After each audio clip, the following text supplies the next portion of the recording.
এবারে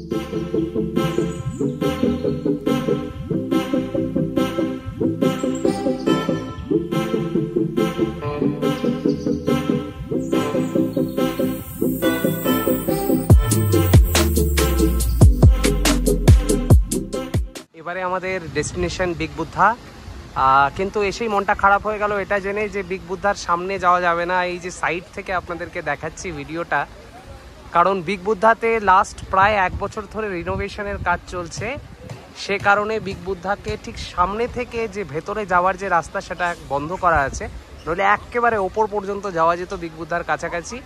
এটি সাদা মার্বেল পাথরে তৈরি একটা অপূর্ব সুন্দর স্থাপত্য ফুকেটের, এবং ট্যুরিস্টরা ফুকেটে এলেই যে জায়গাটার মধ্যে ভিড় জমান সেটা হচ্ছে এই বিগ বুদ্ধা। এটা শুধু ট্যুরিস্ট প্লেসই নয়, সমগ্র থাইল্যান্ডে এর একটা ধর্মীয় গুরুত্বও আছে, এবং এখানে এটা পর্যটন কেন্দ্রের পাশাপাশি এর ধর্মীয় আবেগও কিন্তু গোটা থাইল্যান্ড জুড়ে রয়েছে। যাই হোক, আমরা সামনটায় যেতে পারবো না, কিন্তু এর সঙ্গে একটা বাড়তি পাওনা আছে, সেটা হচ্ছে এই বিগ বুদ্ধা যে ভিউ পয়েন্টটা, সেই ভিউ পয়েন্টটা কিন্তু শুধু বিগ বুদ্ধার জন্য মানে আকর্ষণীয় শুধু তাই নয়, এটি হচ্ছে ফুকেটের একটা উচ্চতম স্থলবিন্দুও বটে।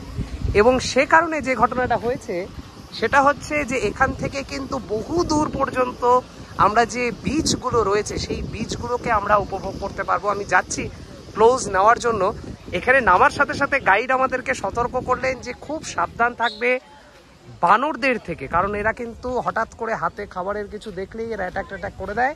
সুতরাং সামনাসামনি আমরা যাব না, আমরা একটু সতর্কভাবে যাব, একটু সতর্কভাবে দেখবো আমরা। এই যে দেখা যাচ্ছে, একটু দাঁড়াও, কোনো আরে চিন্তা নাই, ওদেরকে কিছু না করলে ওরা কিছু করবে না। দেখা যাচ্ছে ফুকেটে কিন্তু এটা আমার একটা অদ্ভুত এক্সপিরিয়েন্স যে এখানে সমুদ্র আর পাহাড়ের এই যে যুগলবন্দি, এটা খুব একটা দেখা যায় না। আমাদের তো সেবক টেবকের ওদিকে বানরগুলো বেশ কিউট, ওদেরকে কিছু না করলে ওরা করে না, কিন্তু এরা বেশ হিংস্র প্রজাতির। নামার সাথে সাথে আমাদের গাইড একটু সতর্ক করলেন যে আমাদের খুব সামনে না যেতে, আসো, ভয় পাওয়ার কিছু নেই। অর্পিতা স্মুদিতে ব্যস্ত, এই ছোট্ট স্মুদিটার দাম নিয়েছে 100 বাট, আমাদের ভারতীয় টাকায় প্রায় 265 টাকা।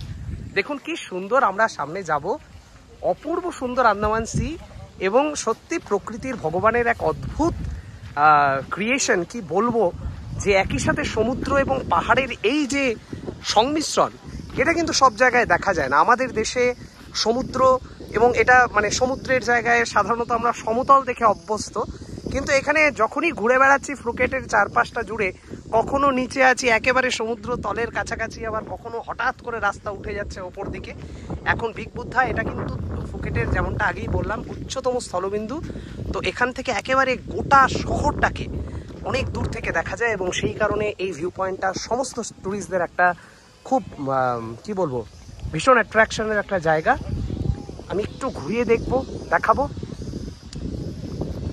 ওই যে দেখুন, ওই দূরেও দেখা যাচ্ছে, আমরা কালকে আইল্যান্ড ট্যুরগুলোতে যাব, ওই দিকেও কিন্তু সমুদ্র রয়েছে, পুরো জায়গাটাকে ঘিরে রেখেছে, এইদিকে পাহাড়, আবার এইদিকে সমুদ্র, দিগন্ত বিস্তৃত সমুদ্র, অপূর্ব সুন্দর জায়গা। এবং সবচেয়ে বড় কথা হচ্ছে, কালকেও যেটা বলেছিলাম, সেটা হচ্ছে যে এখানে সমুদ্রের যে রং, সেই রং অবর্ণনীয়। এটাকে যদি সামনে থেকে না দেখা যায় তাহলে ঠিক বর্ণনা করা যাবে না যে এটা কতটা সুন্দর জায়গা।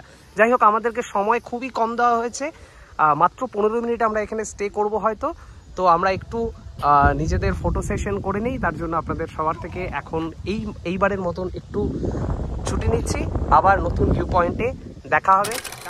যে জায়গাটাতে আছি এটার নাম হচ্ছে ওল্ড ফুকেট টাউন।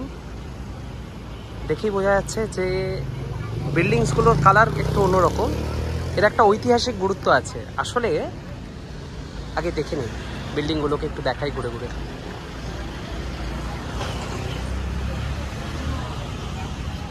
আসলে দক্ষিণ ফুকেটের এই জায়গাটা, যেটা এখন ওল্ড ফুকেট টাউন নামে পরিচিত, এই জায়গাটাতে মূলত চা এবং রাবার শিল্পের জন্য এই জায়গাটা খুব গুরুত্বপূর্ণ ছিল ওই সময়কালটায়। তো সেই চা এবং রবার শিল্পের সূত্র ধরেই, চা এবং রবারের হাত ধরেই 16 এবং 17 শতকে পর্তুগিজদের এই শহরে আসা। যদিও পর্তুগিজরা অফিসিয়ালি কলোনাইজ করেনি কখনোই থাইল্যান্ড বা ফুকেটকে, কিন্তু তাদের একটা গুরুত্বপূর্ণ অবদান এই ট্রেড এবং কমার্সে এই থাইল্যান্ড এবং ফুকেটে কিন্তু দীর্ঘ সময় যাবৎ ছিল। এবং তারপর 19 শতকে এখানে চাইনিজদের আনাগোনা বাড়ে এবং এই যে শহরটা এখন দেখা যাচ্ছে বিল্ডিংগুলো, এখন এটা যদিও একটা পরিচিত মার্কেট, এখানে সবাই কেনাকাটা করতে আসে। এই শহরটাতে চাইনিজরা আসার পরে চৈনিক এবং পর্তুগিজ সংস্কৃতির একটা সংমিশ্রণ ঘটে এবং এখানকার প্রত্যেকটি বিল্ডিং, প্রত্যেকটি স্থাপত্য আসলে চাইনিজ পর্তুগিজ সংস্কৃতির একটা মিশ্রিত রূপ বলা যেতে পারে। তো এই ওল্ড ফুকেট টাউন এখন আমরা ঘুরে দেখবো। হাতে 35-40 মিনিটের মতন সময় দিয়েছে আমাদের। এই জায়গাটা মূলত এখন লোকে কেনাকাটা করতে আসে, যদিও কোনো এক সময়ে এর যে ব্যবসায়িক গুরুত্ব সেটা অপরিসীম ছিল। দক্ষিণ থাইল্যান্ডের হয়তো সবচেয়ে গুরুত্বপূর্ণ ব্যবসায়িক কেন্দ্র এই জায়গাটাই ছিল কোনো এক সময়। এই বিল্ডিংসগুলো কিন্তু সবগুলো খুবই পুরনো দেখা যাচ্ছে। স্থাপত্য রীতি দেখলে আপনারা বুঝতে পারবেন প্রতিটি বিল্ডিং বহু পুরনো সময়।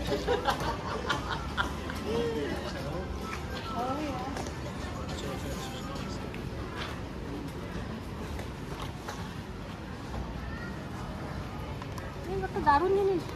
হ্যাঁ, ফুচকা। আচ্ছা, যাক,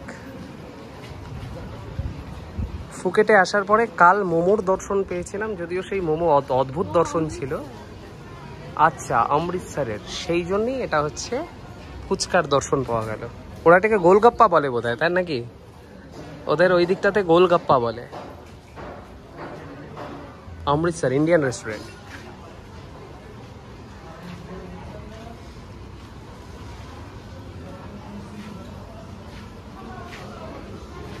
একটু ঘুরে তাকাও, তোমাকেও দেখাই।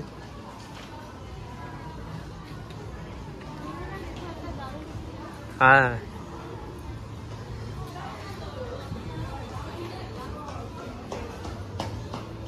থাই পিপল দেখা যাচ্ছে এখানে তাদের ট্র্যাডিশনাল ক্লোথসে।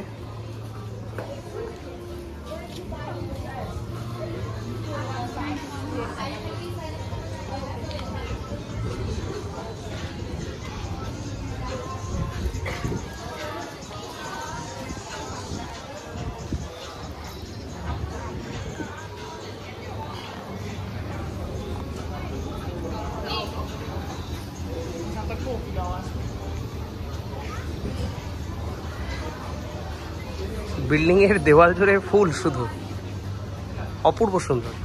এক একটা বিল্ডিং এক এক রকমের। ওই বিল্ডিংগুলোতে দেখুন আবার অন্য ধরনের কিছু একটা কারুকাজ করা। এটাতে যেমন ফুল দিয়ে ভরা, ওই বিল্ডিংটা আবার অন্যভাবে বানানো। প্রত্যেকটা বিল্ডিং এর যে বাহ্যিক কারুকার্য সেটা আলাদা। দেখুন, প্রত্যেকটা আলাদা আলাদা রঙের বিল্ডিং। ঠিক আছে, এবার একটু কেনাকাটার দিকে মন দিই, তাহলে আবার অর্পিতা বেশিক্ষণ ব্লগ করলে খুব খেপে যায়।